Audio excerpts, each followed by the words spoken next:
এবং দলের নেতাকর্মীরা কিন্তু সকলে তাদের ব্যানার হাতে এবং বাংলাদেশের পতাকা এবং সেই সাথে দলীয় পতাকা হাতে কিন্তু ইতিমধ্যে এই বনানী থেকে শুরু করে এবং আমাদের অন্যান্য সহকর্মীরা আপনাদেরকে যেমনটা জানাচ্ছিল, আপনারা কিন্তু দেখেছেন আমাদের কালের কণ্ঠে যে এই সেই ঢাকার যে আন্তর্জাতিক বিমানবন্দর রয়েছে সেখান থেকে পুরো গুলশান এভিনিউ পর্যন্ত এভাবেই কিন্তু নেতাকর্মীরা এখানে রয়েছে। এবং আমরা একটু জানতে চাই, আসসালামু আলাইকুম।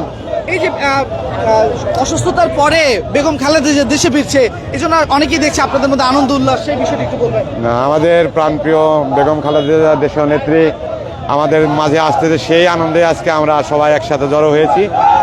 এবং বেগম জুবাইদা রহমান, যিনি আমাদের প্রাণপ্রিয় নেত্রী, তার দেশে আগমনের স্বার্থে আমাদের আজকে সবার মনে উজ্জ্বল আনন্দ উজ্জ্বল পরিবেশে আজকে আমরা সবাই একসাথে সমবেত হয়েছি। আপনি একটু বলবেন, এই যে নেত্রী আসছে আপনাদের, এসে দেশের হালকে আবার ধরবে কিনা? ইনশাল্লাহ আমাদের বেগম খালেদা জিয়া দেশের হাল তো অবশ্যই ধরবে। দেশের হাল ধরার জন্য তো আমরা এই শ্রমিক যত লোকজন আসছি তারা তো আমরা সবাই মাঠে আসছি তার জন্যই, হাল ধরার জন্য আমরা এই রাজপথে রোদের ভিতরে তার জন্যই অপেক্ষা করছি।